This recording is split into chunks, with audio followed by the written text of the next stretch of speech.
의료사고의 측면에서 보면 한의원은 정말 안전한 곳이에요. 오늘은 의료사고에 대해 말씀드릴 건데요. 선생님들에게 겁을 주려고 영상을 만든 것이 아니고 선생님들을 보호하고 대비해서 즐겁게 일하실 수 있게 도와드리려고 영상을 만들었어요. 모든 작업 환경에서 사고는 일어나게 마련이잖아요. 의료사고는 넓은 의미에서 의료 행위 전 과정에서 예상치 못하게 환자에게 발생한 모든 불상사를 의미해요. 한국의 의료사고 피해 구제 및 의료 분쟁 조정 등에 관한 법률에 따르면 의료사고는 보건의료인이 환자에 대하여 실시하는 진단, 검사, 치료, 의약품의 처방 및 조제 등의 의료 행위로 인하여 환자의 생명, 신체 및 재산에 대하여 피해가 발생한 경우를 말해요. 즉, 의료진의 의도와는 상관없이 결과적으로 환자에게 안 좋은 결과가 나타난 상태를 통칭하는 거예요.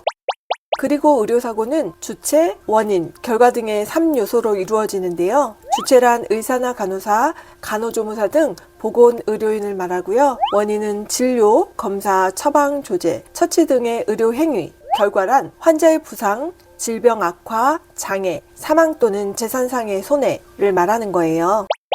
한의원 업무 수행 시 간호조무사는 의료법상 한의사의 지도하에 진료를 보조하는 역할을 수행해요. 따라서 조무사의 사소한 부주의, 예를 들면 뜸 온도 체크 소홀이라든가 환자 안내 미흡 등으로 사고가 발생할 경우 이는 곧 병원 전체의 의료사고로 이어지며 법적 책임의 대상이 될 수 있음을 인지하셔야 돼요.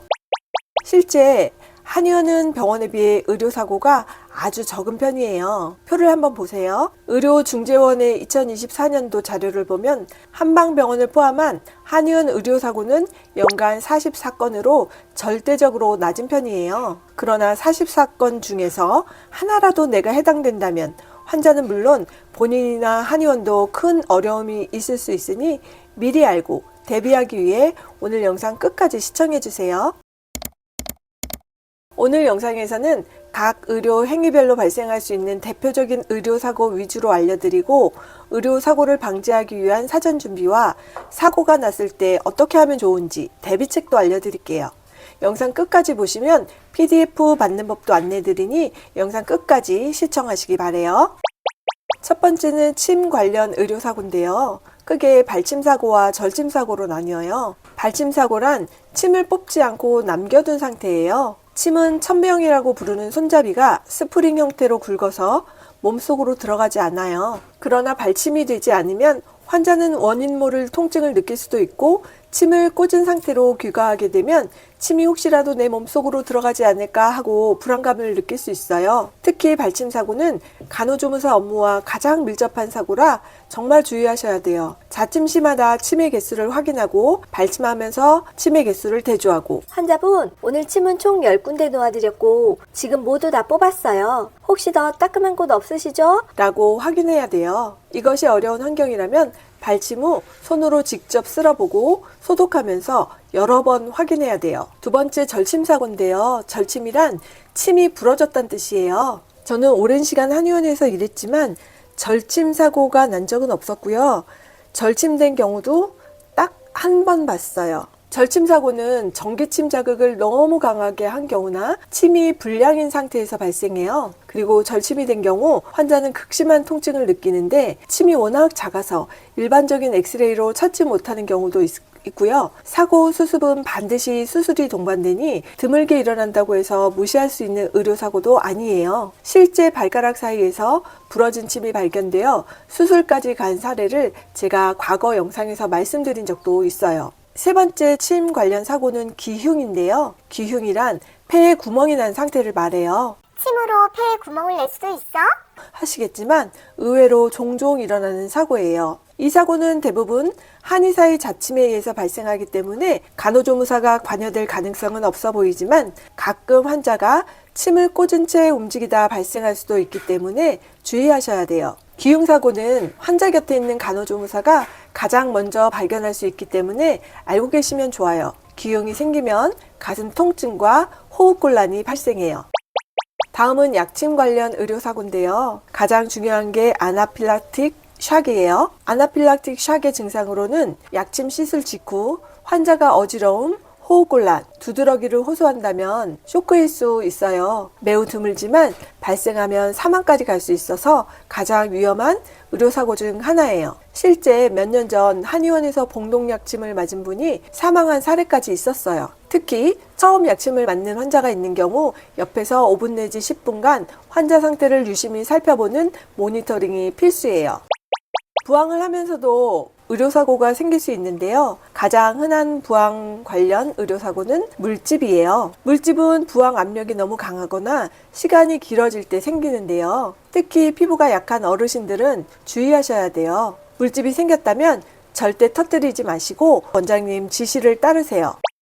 화상사고도 가끔 일어나는 의료사고 중 하나인데요. 화상을 일으키는 치료는 뜸과 핫팩, IR 등이에요.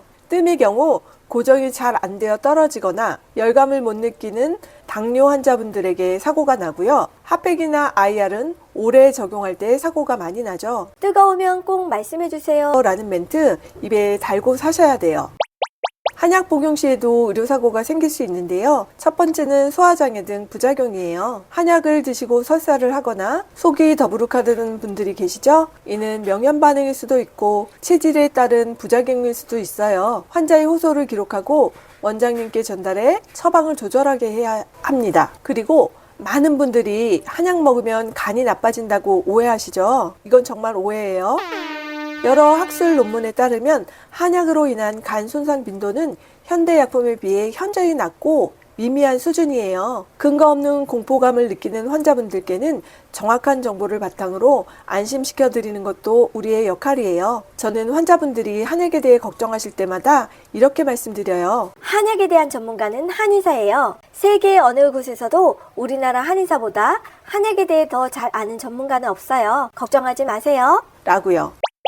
마지막으로 낙상사고인데요. 낙상사고는 병원이건 한의원이건 한방병원을 막론하고 언제든 발생할 수 있는 사고예요. 흔히 낙상사고는 침대에서 떨어지는 것만 생각하시는데 정해진 자리에서 이탈하여 다치는 모든 상황을 포함하셔야 돼요. 거동이 불편한 노인의 경우 침대에서 떨어지거나 의자에 앉았다 넘어지기도 하고 원내에서 걷다가 넘어지기도 해요. 그래서 거동이 불편한 환자가 침대에서 움직이거나 이동할 때는 환자를 예의주시하셔야 돼요.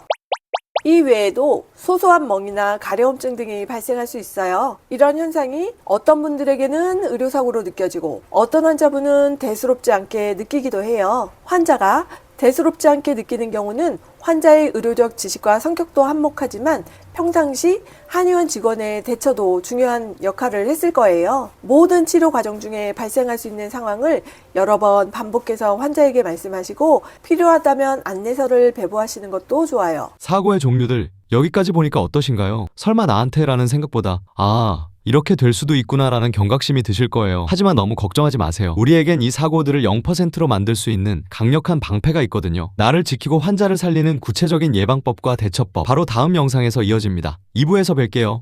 사고가 날까봐 불안해서 출근길이 무거우신가요? 30년차 김간호사가 사고율 0%에 도전하는 6단계 철통 보안 장치를 공개합니다. 오늘 이 영상 하나로 여러분의 실무 자신감을 바꿔드릴게요. 의료사고 예방법, 의료사고 발생률 0%는 불가능할 수 있지만 이것은 항상 한의원과 종사자의 목표치여야 돼요. 그래서 의료사고를 방지하기 위해 여러 단계의 안전장치들을 설치해 두는 것이 정말 중요해요. 모든 의료 처치 중에 혹은 후에 발생할 수 있는 현상에 대해 환자에게 미리미리 설명을 해주셔야 돼요. 필요하다면 안내서도 배부하고 설명과 사인을 받아도 좋습니다. 직원들은 발생 가능한 의료사고를 미리 시뮬레이션 해보고 안전장치들을 설치해야 돼요. 예를 들면 발침 후 개수 확인하기, IR의 강도와 시간 정하기, 추나베드에서 체위를 변경할 때는 침대 높이 낮추기 등등등 여러 가지 안전장치들을 설치해 두면 좋아요. 아나필락시스에 대비하기 위해 증상을 인지하고 비상용 의약품을 상비하고 있어야 돼요. 스테로이드, 항히스타민제, 에피네프린 등은 아나필락틱 샥에 대비한 응급의약품으로 한의원에서도 정당하게 구비할 수 있어요. 근거가 되는 한의신문 한번 확인해 보세요. 의료사고 발생 시 행동 요령에 대해 절차를 수립해 놓아야 돼요. 모든 의료사고 발생 시 원장님에게 보고하는 것은 무조건 1순위로 수행해야 될 과정입니다. 단독으로 결정하지 말고 원장님의 오더를 받아서 수행하세요. 이것이 선생님들을 보호하는 방법이기도 합니다. 더불어 기록하는 습관은 반드시 익혀놓으세요. 기록이 가장 큰 방패예요. 환자나 가족이 원내에서 난동을 부리는 경우도 있어요. 이럴 때 선생님들은 무조건 원장님께 보고하시고 필요하다면 다른 환자와 보호자분들을 별도의 장소로 이동시키고 선생님들도 필요하다면 자리를 피하시는 것이 좋아요. 그리고 필요하다면 경찰에 신고하는 것도 고려해 보세요. 한의원에 경찰과 연결된 비상벨이 있다면 더욱 좋아요. 저는 대학병원에 있을 때 환자 가족이 난동 피우는 것을 봤는데 엄청 살벌했어요. 대학병원이야 보안 담당자들도 있고 워낙 거대 규모라 제가 당한 피해는 없었지만 한의원에서 일하면서 느낀 것은 나를 보호해줄 방패가 부족하구나 하는 것이었어요. 그래서 난동 환자가 발생할 경우의 매뉴얼은 반드시 마련하는데 매뉴얼에 휴대폰 촬영 혹은 CCTV 위치 확인과 녹취 등의 방법도 반드시 포함시켜 놓으세요. 요즘은 거의 모든 한의원은 한의사 배상 책임보험 제도에 가입이 되어 있어요. 그래서 의료사고가 생겼다면 보험회사에 연락하는 것도 중요한데요. 한의원이 가입한 보험회사는 어디인지 확인해서 전화번호를 책상 앞에 딱 붙여놓고 어느 정도의 케어를 해주는지도 확인해 놓으세요. 원장님이 가입한 보험의 약관에 따라 환자 난동 시 경호가 제공되기도 해요. 오늘은 의료사고에 대해 다뤄봤는데요. 이 영상을 만들면서 가장 많이 걱정한 것은 선생님들이 시작도 하기 전에 질리지 않을까 하는 것이었어요. 그런데 생각해보면 의료사고는 아니더라도 모든 작업 현장에서 사고가 발생할 수 있잖아요. 그래서 이런 일들에 대해 잘 알고 대책을 세우면 안전한 한의원에서 즐겁게 일하실 수 있으니 너무 큰 걱정은 안 하셔도 돼요. 저는 다음에 더 유익한 영상으로 돌아올게요. 한의원 업무에 대해 궁금하신 점들 댓글로 달아주시면 제가 다음 영상을 만드는 데 참고할게요. 이번 영상과 관련된 PDF 받는 법은 고정 댓글에서 확인하시면 됩니다. 감사합니다.